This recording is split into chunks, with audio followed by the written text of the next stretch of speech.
Hello, Thomas. Keep your steaming. They're only human. They're silly, but they're useful too, Mike. It's true. Farmers sell their wool for people to make clothes from. You know, those things they wear instead of paint. Don't be silly, Bert. We don't drive the sheep.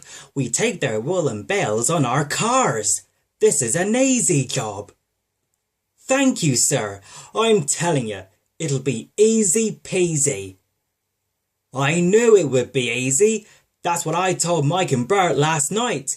Easy peasy, lemon squeezy. Ha ha ha ha ha ho.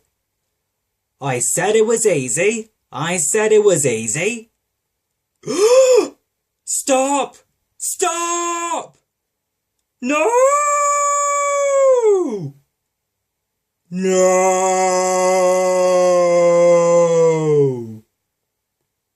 Oh, no. I'm sorry, sir. I tried to slow down, but I didn't realize the line was blocked until I passed under the bridge.